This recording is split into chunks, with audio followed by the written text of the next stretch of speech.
At the very beginning of the 20th century, it was as if an epidemic had broken out in a small Hungarian village of 800 people. For a decade and a half, people in the prime of their lives literally dropped dead, but they did not die of disease.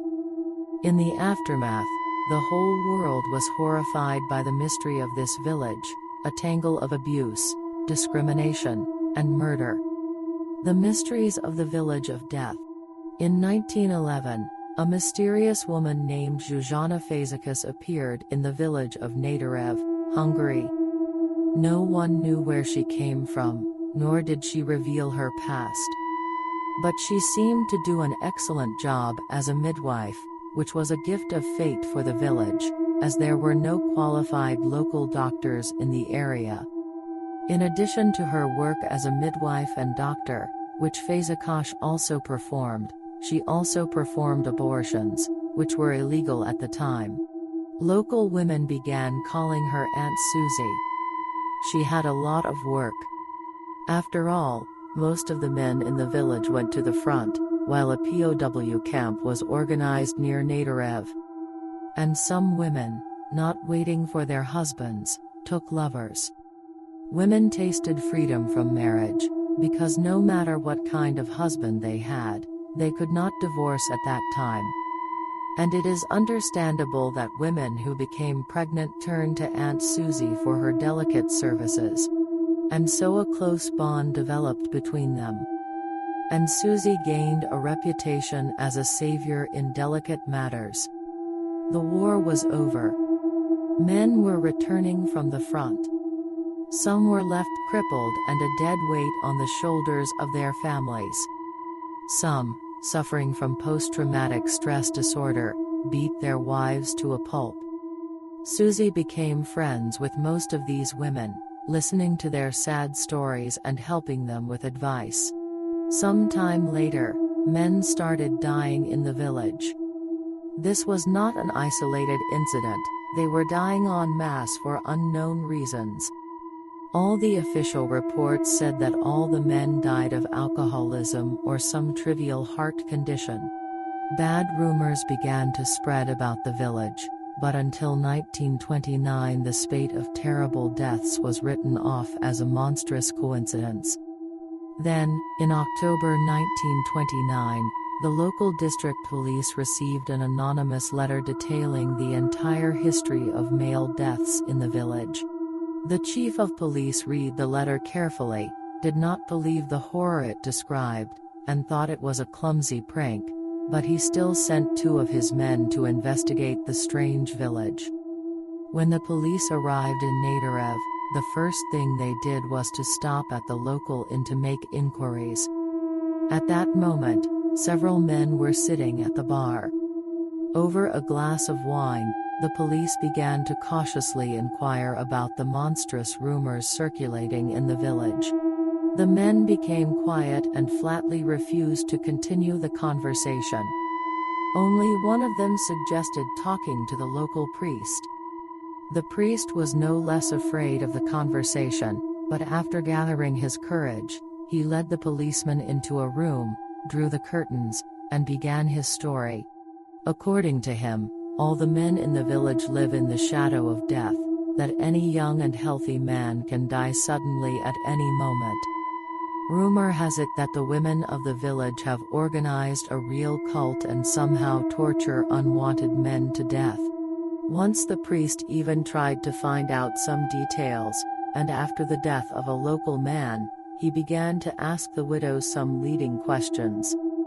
She pretended to be naive, denied any oddities, and finally bought the priest a cup of tea.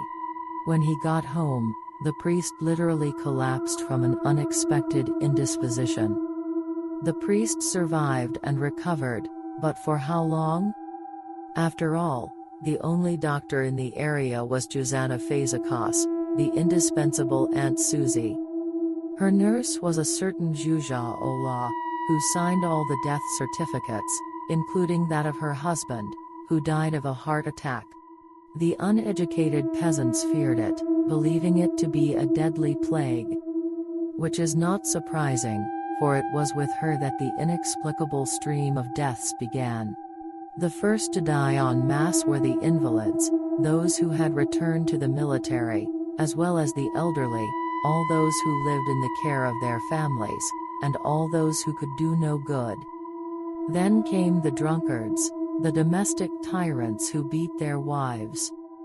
The men gradually began to realize that any one of them whose usefulness to the local community was in question could suddenly die at any moment. But the stream of death was unstoppable. By this time, the local cemetery was so overflowing with bodies that Nagyrev was known as the Village of Death. And after 15 years, the police finally got to work. Unsurprisingly, all the facts about the mass morass of people described in the anonymous letter were confirmed. It was obvious to any normal person that this series of strange deaths could not be a mere coincidence.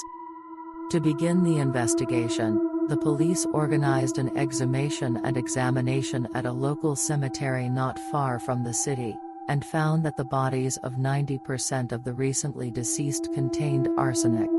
The investigation progressed rapidly. It turned out that almost all the adult women in the village were involved. Some of them confessed under pressure and betrayed others, while others were caught red-handed.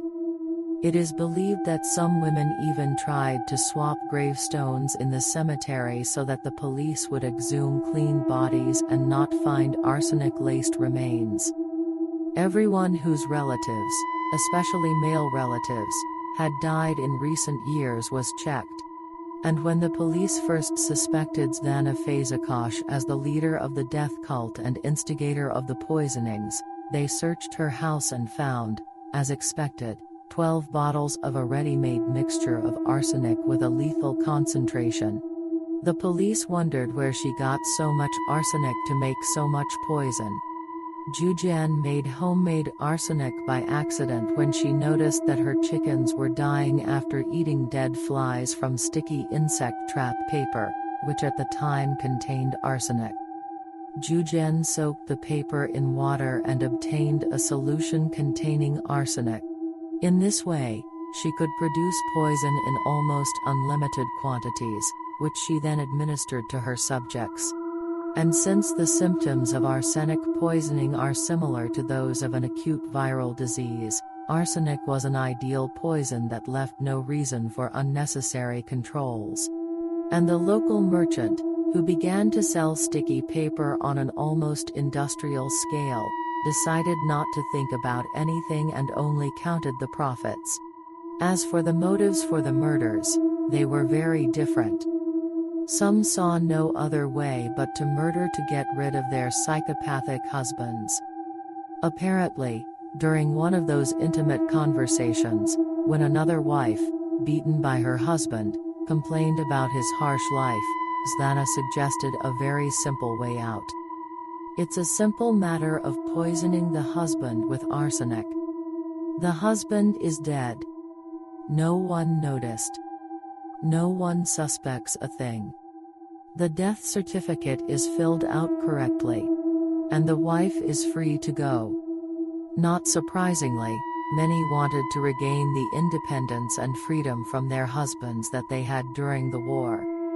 Eventually, women got the taste and started killing all the unwanted and inconvenient, often for personal gain.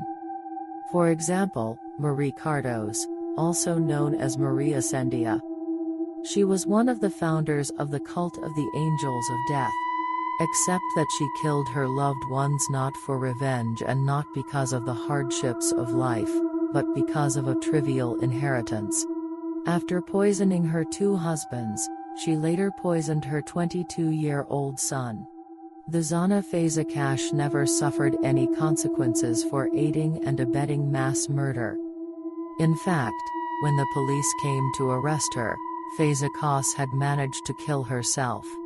But the other poisoners did not escape, and although there were about 100 suspects, the police arrested about 40 black widows, including nurse Juza Olah, who had helped Zuzana cover up the murder. During the trial, the poisoners defended themselves as best they could, citing tyranny and a hard life with their husbands. Some even argued that death by poison was easy and pleasant and could not be compared to murder with a gun. And, of course, everyone accused Zuzana Fazakas as the main inspirer of the mass murders, who almost forced them to commit terrible crimes. Only 10 of these women were recognized as full-fledged murderers. The rest were sentenced to 5 to 10 years. The murderers were sentenced to life imprisonment, and the nurse Juju Ola and the heiress Maria Cardis were executed. It was the first execution of women in Hungary in 80 years. The trial was rushed. The authorities wanted to close the case as soon as possible. It caused too much resonance around the world, so all the cemeteries in the region were not thoroughly excavated. And we will never know exactly how many people were actually killed by black widow spiders, but we are talking about hundreds of people. A compromise estimate is that the poisoners killed about 300 people, and it is unlikely that the police were able to uncover all the women involved. The extent of the crimes and the spread of this terrible phenomenon could have been much greater. From the investigation documents, we can learn that the police ordered exhumations not only in the cemetery of Nagyrev, but also in the cemetery of the neighboring village of Tresakyrt. In this cemetery, too, experts found corpses containing arsenic. It is safe to assume that women from neighboring villages, or even from all over Hungary, could have heard about and used the methods of the Nagyrev poisoners. And it is likely that many of the murderers never paid for their crimes.